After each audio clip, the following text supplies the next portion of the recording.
Graphing quadratic inequalities in two variables. A quadratic inequality in two variables can be expressed in one of the following four forms, and I'll let you read those. Y is strictly less than or equal to, strictly greater than or equal to.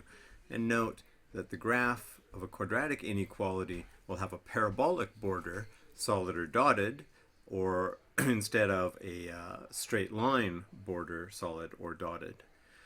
So to start off with, is 2, 7 a solution to the inequality y is less than 3x minus 5 quantity squared minus 20? Justify your answer. Okay, so let's start off by saying the y value. Oops, I've lost my pen.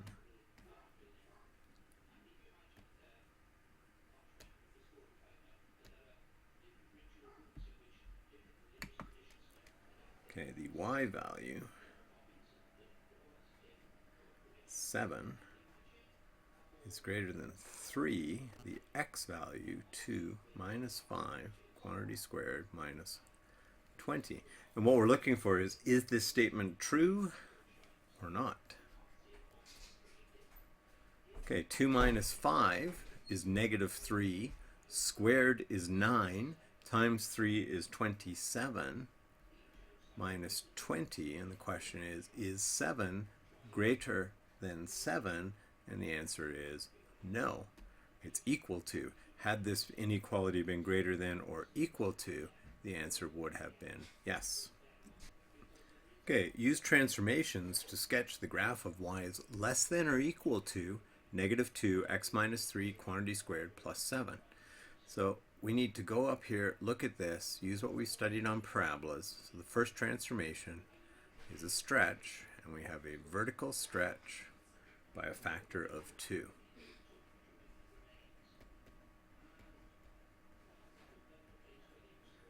Followed by, now we use the negative sign, so our second transformation is a reflection in the x-axis.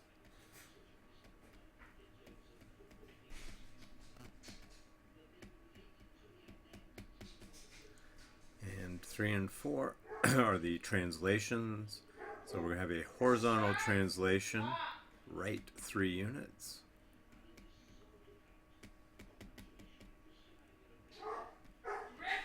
And a vertical translation, up 7 units. Okay, so we go right 3 and up 7. Our vertex is at 3, 7. Let's fill that in there. Since it's reflecting the x-axis, it opens down, and it's vertically stretched by a factor of 2. So if I move 1 unit away, I have to come down 2 units. If I move 1 unit to the left, down 2. 2 units will be down. Normally would have been 4 units, but it's vertically stretched by a factor of 2, so that will be 8 units. And by symmetry here, and 3 units over would normally be down 9. This will be down 2 times that, or 18, which will be off the screen. So let's just see if we can sketch this.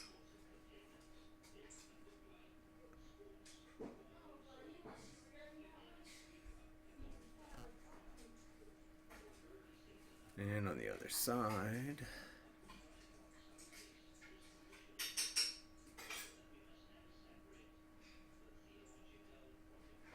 it's supposed to go through that point. Nice big, and arrows on both ends.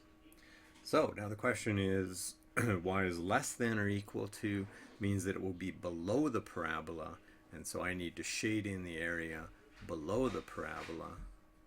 So let me just grab my highlighter here, and we'll move down here and shade this area below the parabola.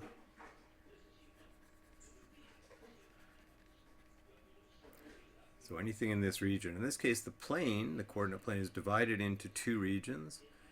The region that is below the parabola and the rest of the plane, which will be above the parabola. So that's part A. Now let's move on to B. Okay, let's describe the transformations happening in B. First thing, oh wait a sec, we don't have it in the form y is less than or equal to or greater than or equal to. It's not in vertex form. So we're going to have to change this into vertex form. Let's go y is greater than 1/2. Okay, factor out x squared. Now, what do you, half times what is going to give me 5? In other words, what I'm really going to do is multiply by 2 plus 10x plus 8 on the end. Y is less than 1/2. Now this we write as the square of a binomial, which will be x plus, matching the plus sign here. Half of 10 is 5, so it's x plus 5 quantity squared. That will give me a plus 25 in here. I also right here want to subtract 25, but then multiply it by a half on its way out. So it'll be minus 25 halves. And 8 is 16 over 2, so this will be minus 9 halves. So there is our completed square form as a vertex. Now we can look at this. In number 1, we have a vertical stretch by a factor of 1/2. There are no reflections. So number 2 is a horizontal translation, 5 units left. And number 3 is a vertical translation, 9/2 units down. Okay, so now we can sketch out this parabola. Okay, so the vertex will be left 5 and down 9/2 or 4.5. Now if I move over 1 unit, normally I would go up 1, I'm going to go halves, so that would actually take me here, and over 1 would take me here. If I go over 2 units, I would normally go up 2 squared or 4. We've got a half of that, so I'm going up 2 units, 1, 2, and by symmetry on the other side here. Instead of going 3 units, if I go 4 units from here, I would normally go 4 squared is 16. I want a half of that, so I'm going to go 8. 1, 2, 3, 4, 5, 6, 7, 8. And by symmetry, I'm going to move over 4 units again. And here we are here. Now this should be good enough for us to sketch. Since this is y is less than 1/2, it's going to be smaller. This will be a dashed line for the parabola. Again with arrows, and a dashed line going this way.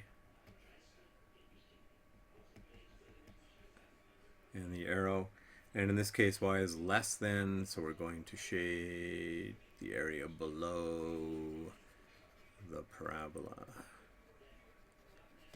which will actually include, everything over here.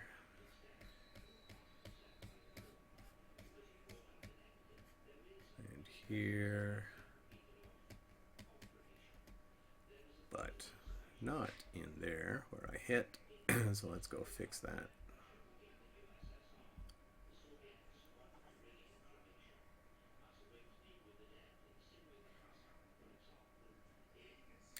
And there we go. So shading below. Okay, let's pick up on the next page. Determine the inequality that describes the graph shown. So one of the first things I notice, this is a dashed line, so it's a less than or a greater than. We have the vertex here at -3, 8. And that's going to give me my P and Q values, and we have the y-intercept, which will be at 0, 5, and that will give me a point on the parabola. So let's start by finding the equation of the parabola. And if you remember, equation of a parabola in vertex form is y equals a, x minus p quantity squared plus q.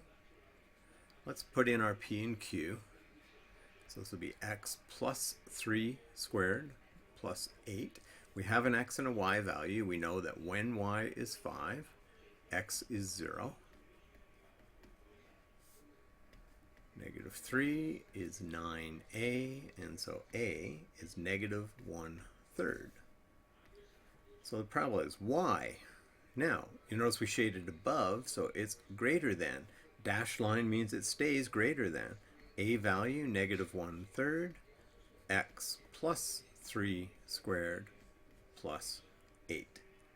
And there we have our equation of the parabola. You can graph this on your graphing calculator. You could do this in Desmos as well. So why don't we fire into Desmos and try this. Negative 1/3 x plus 3 quantity squared plus 8.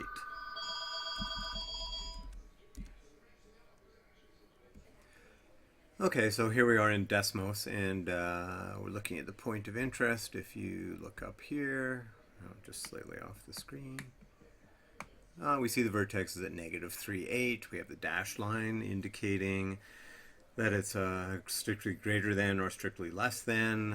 It's greater than, so it's shaded above. And there's the graph, which matches the graph that we have. Okay, let's move on to example number 4. Okay, here we are, example number 4. A microphone has a parabolic reflector attached that directs incoming sounds to the microphone. Describe the region that a microphone can cover if the reflector has a width of 50 centimeters and a maximum depth of 15 centimeters. Okay, so in order to do this, let's sketch out and see what it is we're looking at here. So we have a width of 50 centimeters. That'll be from here, 50 centimeters, and a depth of 15 centimeters. Let's put a coordinate plane on here, and we're going to choose, and I'm going to put the vertex of the parabola at the origin.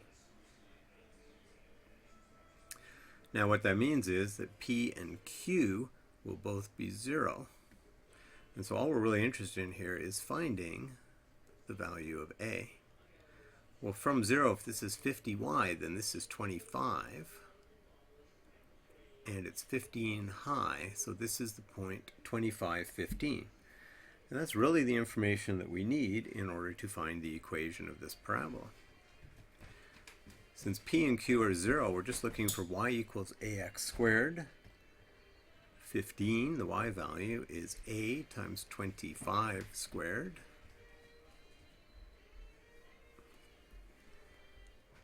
So 15 is equal to 625a. A will be 15 over 6 to 5. Everything's divisible by 5, reduces to 3 over 125. The equation of the parabola itself is y equals 3 over 125 x squared. But the region we're interested in, where the sound will be collected, and it'll actually come, the microphone will actually be here in the sound wave. So the sound will come in from here. And when it does, the way a parabola works is it actually will be reflected. All the sound that hits will be reflected up to the microphone. Okay, and if you've studied any physics or optics, you'll know that's what happens, but we're interested in that region. So it'll be the region above the parabola. So let's move back down here. It's not the parabola itself, and it won't include it either. So it'll be y is greater than 3 125ths x squared. And actually what happens is you won't be getting any sound from over here or over here. You're only going to collect sound immediately up from there. So just that particular region. So we need to put on a restriction here, which is that the x value goes between negative 25 and positive 25. And this time it's inclusive. Okay, so here is the region from which we will get the sound. And this is page 493, example 3, so you can look through that as well. And this is our last worksheet for this unit. Following this, we'll be doing the review, and there will be no video for the review worksheet. That'll be stuff we can go over in class. So, I'll see you then.